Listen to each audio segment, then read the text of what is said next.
The cold Alaskan wind did not whisper, it howled. Her name was Lorraine West, but she was born to a different sound. The old ways called them her people were the Iñupiat. Their world was the vast and whispering tundra. Their voice was the ancient language that carried the stories of the ice and the whale. Her earliest memories were cradled in this sound, a soft undertone beneath the cracking of the sea ice, a song from her grandmother that held the shape of the mountains. Then the world shifted on a silent axis. The men came from a government far to the south. They wore stern faces and carried clipboards, not guns. Their weapon was a piece of paper, a law. They said it was for her good, for her future. They spoke to her parents in a tongue that felt like broken glass. The words were English, and they cut the air with cold finality. Lorraine must go to school. She must learn the American way. Her parents' eyes held a storm of sorrow, but their shoulders were heavy with a fear they could not name. The law was relentless. It offered no choice, only a terrible ultimatum. Her mother packed a small bag with a carving from her father, a doll made of seal fur, and a change of clothes. Her father could not look at her directly, his gaze fixed on the horizon where the ice met the sky. The morning of her leaving, the entire village seemed to hold its breath. The dogs were unusually quiet. The children did not laugh or chase each other. Lorraine clutched the seal fur doll, its familiar smell a tiny anchor in a rising tide of dread. The plane was a loud, terrifying bird that swallowed her whole. As it lifted, she pressed her face to the cold glass, watching the patchwork of her world, the fish racks, the skin boats, the tiny figures of her family shrink into specks, then into nothingness. The vast white landscape below no longer felt like home. It looked like a blank page, and she was an erased word. The school was a monolith of red brick on a frozen landscape. It stood against the gray sky, a prison without bars. Its windows were small and dark like squinting eyes. The other children from different villages, different coasts, shared her hollow look. They huddled together on the long wooden benches, a flock of lost birds. Their colorful traditional parkas were taken away, replaced with scratchy wool uniforms that itched and smelled of lye. This was the first stripping, the first lesson that their bodies were not their own. The first rule was the first brutality. A teacher, a tall man with a voice like gravel, gathered them in the bleak assembly hall. You will speak English here, he boomed, his eyes scanning their small, frightened faces. Your native tongue is the language of savages. It has no place in a civilized world. It will hold you back from God and from progress. You will be beaten if you use it. Lorraine learned this lesson swiftly and painfully. Her first night was a symphony of unfamiliar sounds. The rasp of springs on an iron cot, the distant coughing of a sick child, the muffled sobs that seemed to come from every shadow. She dreamed of her mother's voice, a lullaby in Iñupiaq, and woke speaking the words aloud into the pre-dawn gloom. A matron was upon her in an instant, a large woman with a face like hardened dough. What did you say? The woman demanded. Her breath smelled of coffee and cigarettes. Lorraine, frightened, could only repeat a word for mother, a word that ached in her heart. The matron's hand was quick and stinging. A leather strap landed on her small knuckles. The pain was a flash, but the humiliation was a slow fire that burned for days. Her language, her first home, was now a secret, a shameful act to be hidden in the silence of her own mouth.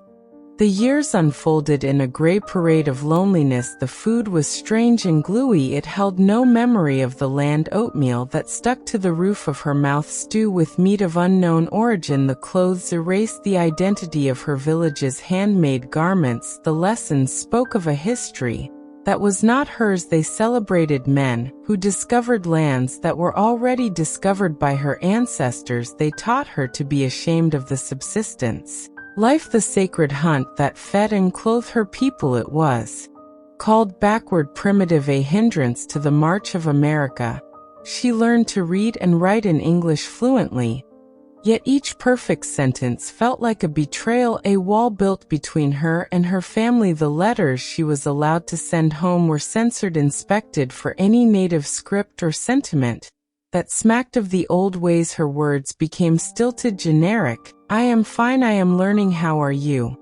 She watched the light fade from the eyes of the older children. Their spirits seemed to crumble like dry tundra under this relentless pressure. Some fought and were beaten, locked in closets, or deprived of meals. Some withdrew into a shell of themselves, a terrible quiet that was deeper than any silence of the tundra. A girl from a Iñupiaq village, one floor above her, tied bedsheets into a rope one winter night and chose a final escape. The school's response was a stern lecture on sin and weakness, not a moment of mourning or cultural understanding. Lorraine felt that death like a physical blow. It told her the stakes of this war for her soul. A deliberate and calculated act of unmaking was underway. Lorraine, however, held a hidden flame. The shame did not extinguish it, it banked it. She stored the sounds of her mother's voice like treasures in a secret vault. She recited the old words in her mind as she fell asleep, a silent prayer against the erasure. She observed how the school system worked, its logic, its pitfalls. She excelled in her studies not out of love, but out of a dawning understanding. Knowledge was a tool, and she would learn to wield the master's tools better than he did. She devoured books on grammar, on history, on geography, building a mental map of the world that had imprisoned her. This was not compliance, it was a strategy, a silent gathering of strength for a war she did not yet comprehend. The pain was a constant companion, a dull ache for the shoreline, for the laughter of her cousins, for the taste of muktuk, the rich blubber of the whale that meant celebration and life. Yet within that pain, forged in the cold crucible of that school, was a strength of a different kind, a granite resolve that this would not be the end of her story. The day of release came not with celebration, but with a numb disorientation. She was now 16, and the world beyond the red brick walls seemed vast and unforgiving. She returned to her village, a young woman carrying an invisible burden. She spoke English perfectly, she understood the wider world. Yet she felt like a ghost in her own home. Her elders looked at her with a mixture of joy and profound sadness. They saw the lost years in the hesitation before she spoke. Her Iñupiaq was rusty. The sentences came out haltingly like a child's. The deep knowledge, the stories that were the right of every Iñupiaq child, were gaps in her soul, a cultural amnesia inflicted by the state. She tried to help with the fish, but her hands were clumsy with the knife, no longer remembering the precise angle for cleaning the char. She sat with the women to sew, but her stitches were uneven, the patterns confused. This limbo was a new kind of hardship, a spiritual homelessness that threatened to drown the potential she had protected for so long. In the village, some whispered she had become unique, too much like the outsiders. Her ways were now different, her thoughts seemed to be elsewhere. Yet when she ventured to the regional town to seek work, she was met with the blunt racism of the era. Job applications were tossed aside, landlords made excuses. She was caught between two worlds, belonging fully to neither. The silence imposed by the school had morphed into a different silence, one of isolation and estrangement. It was in this valley of doubt that she met James West, a quiet man from a neighboring village who had also endured the boarding schools. His eyes held the same recognizing glint of loss and survival. They married not with a grand ceremony, but with a quiet understanding, a pact between two survivors to build a sheltered cove in a still hostile sea. They built a cabin using both modern lumber and traditional knowledge. They started a family. Lorraine's first pregnancy was filled with a dread that rivaled her fear of the boarding school. How could she mother a child when the song of her own mother was so faint in her memory? How could she pass on a culture that had been beaten out of her holding her newborn son David for the first time? She felt a love so fierce it terrified her, and with it came a clarifying resolve. This child would not suffer her confusion. He would know who he was. He would carry the language not as a scar but as a shield. This resolve, however, crashed against the reality of a changing Alaska. The English language dominated the airwaves, the television, the classrooms in the regional school. The temptations of a modern world pulled the youth away from the elders. The village store sold potato chips and soda, not dried fish, and berries. The very fabric of Iñupiat identity was unraveling one silent thread at a time. Lorraine witnessed the ravages of this cultural dislocation in her extended family. It manifested in a numb despair in bottles that could not fill the emptiness, in the haunting sound of a gunshot on the edge of town one spring night. It took a young cousin. She saw the brilliance in her own children's eyes and knew that potential like hers could be twisted or lost without the anchor of who they were. This pain, this new loss, was the final catalyst, the moment her long-banked flame leapt into a roaring, purposeful fire. She would not just reclaim her heritage for herself, she would forge a path for her people, back to themselves. Her first act of defiance was a quiet one. She went to the elders, the keepers of the fragile flame. She approached Anna Mary, the oldest woman in the village, who remembered the time before the ships with humility and trepidation. Anna Mary. She began her English words, feeling inadequate. "I have lost the words my grandmother gave me. Can you help me find them?" The old woman's eyes, milky with cataracts, seemed to see through to her very soul. She did not smile but nodded slowly. "Come sit," she said in Iñupiaq. The sound was like water over old stones. Lorraine sat at her feet for hours in the small, crowded house that smelled of smoke, fish, and tea. She listened not as a child, but as a student determined to reclaim what was stolen. Anna Mary did not teach with lessons, but with stories. She spoke of Sakinik, the sun returning after the long winter darkness, and the rituals that welcomed it. She described the journey of the bowhead whale, not just as a hunt, but as a negotiation between equals, the whale giving itself to a worthy community. She taught the names of the winds, each one carrying specific information about the weather to come. Pugnak was a north wind bringing clear and cold weather. Kivak was a southeast storm wind. These were not just stories, they were sacred texts encoding survival knowledge, moral codes, and a worldview that saw humans as part of the ecosystem, not its masters. Lorraine wrote furiously in notebooks, translating, transcribing, her hand cramping but her heart soaring. Relearning her language was an exhausting, heartbreaking labor. Each recalled word was a victory, each forgotten term a small mourning. She treated each word as a recovered artifact, piecing together the shattered pot of her identity. She worked with other survivors, women like her, who felt the same quiet urgency. They met in living rooms over pots of coffee, speaking in halting Iñupiaq, laughing at their own mistakes, a sound that began to heal the old wounds. This was not just personal reclamation, it was the laying of a foundation. She understood systems now. She knew that to save the language, for all it needed institutional support, it needed legitimacy in the eyes of the very world that had tried to stamp it out. Lorraine began to document with the precision of an archivist and the passion of a revolutionary.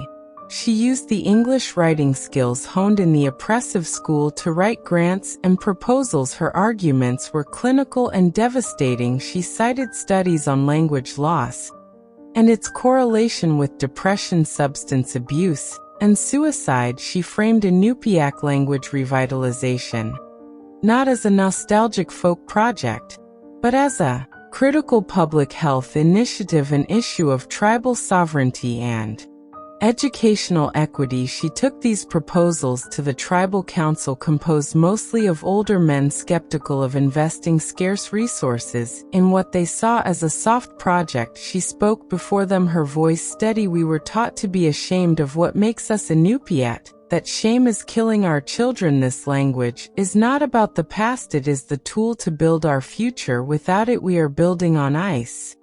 Her persistence won a small grant, just enough for photocopies and a stipend for an elder to teach.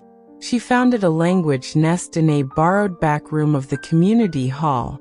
It was humble handmade posters of animals labeled in Iñupiaq, felt boards with syllabics, children's drawings taped to cinderblock walls. The curriculum was simple: singing, playing, eating, and storytelling, all in the melodic flow of the ancestral tongue. She convinced Anna married to come and sit in a rocking chair by the heater to be a living library of sound. The first successes were tiny monumental. A toddler named Sarah pointed to a picture of a dog and said Kimmick. Without prompting, a boy named Ben greeted his grandmother with a tatsiat instead of hi. These moments sent ripples of electricity through the small community. They were not just cute, they were acts of cultural resurrection, each one a deliberate crack in the edifice of genocide. The program grieved, demanding more space, more teachers, more recognition. Lorraine navigated bureaucratic mazes with a patience forged in a much harsher school. She learned the language of grantors and policymakers, turning their own terms toward her purpose. She trained a cadre of other women, younger mothers, who felt the same urgent need, creating a network of warriors armed not with weapons, but with flashcards, lullabies, and an unshakable resolve. They faced constant challenges. Funding was always precarious. Some parents were indifferent, believing English was the only path to success. But Lorraine's quiet authority, the deep well of her conviction, began to wear down resistance.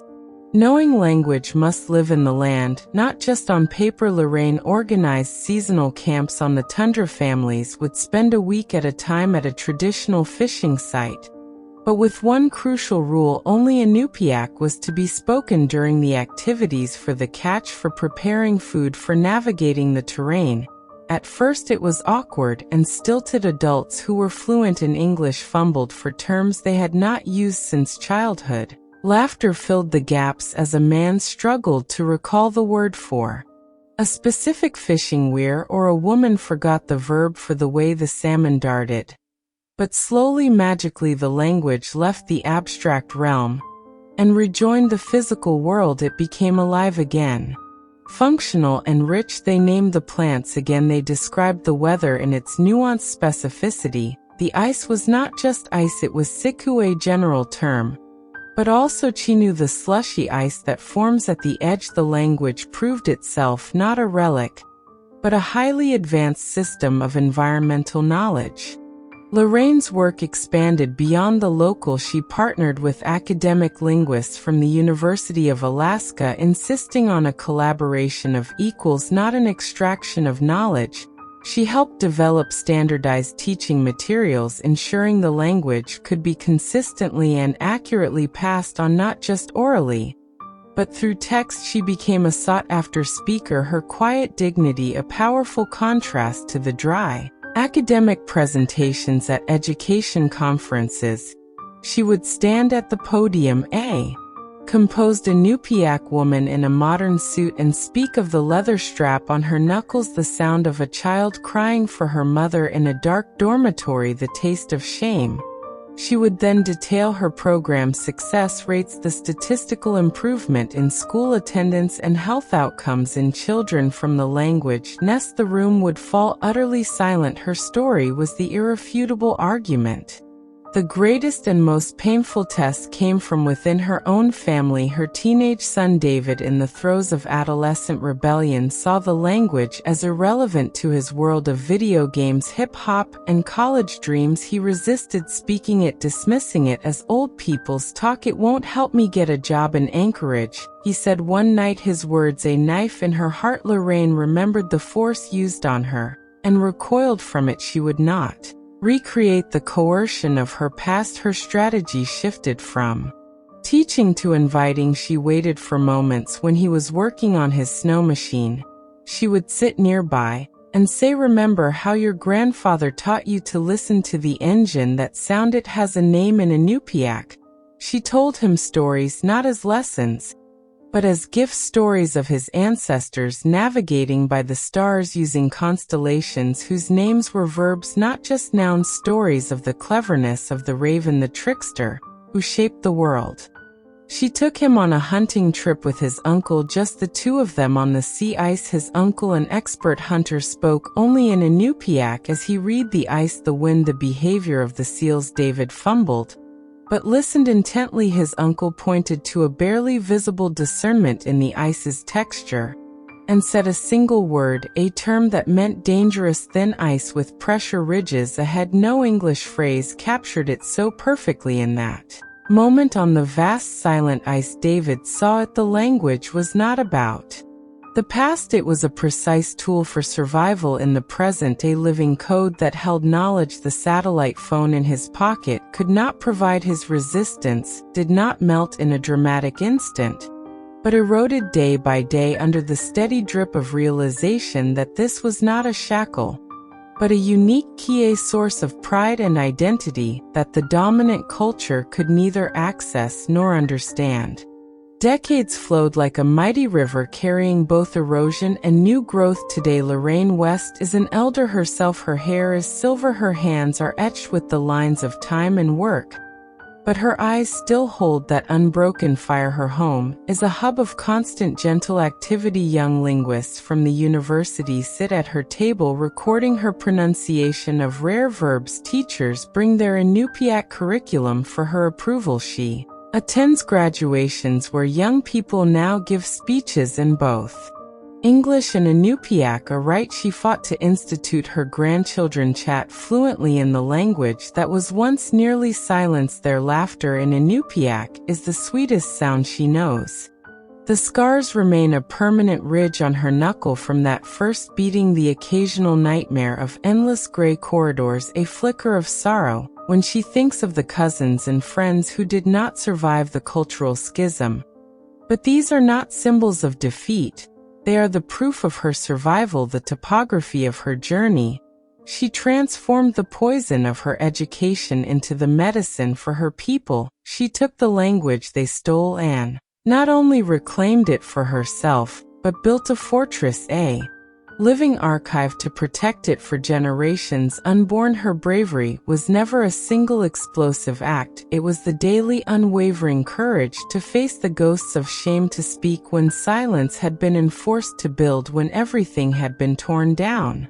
Her potential that sparked the school could not extinguish did not just persist, it multiplied. It translated from a silent seed buried in frozen ground into a forest of resilient voices now singing stories, negotiating laws, telling jokes, and saying I love you once again on the endless wind over the tundra. Her story is a testament written not in ink, but in the revived voices of her people. It declares that the human spirit, when rooted in love for its own culture, can endure any winter, can thaw any ice, and can spark a blossoming so vibrant it changes the color of the world. For everyone who follows, Lorraine West did not just remember a language, she remembered a future. And in doing so, she became the bridge between a painful past and a sovereign tomorrow, a keeper of the unbroken code.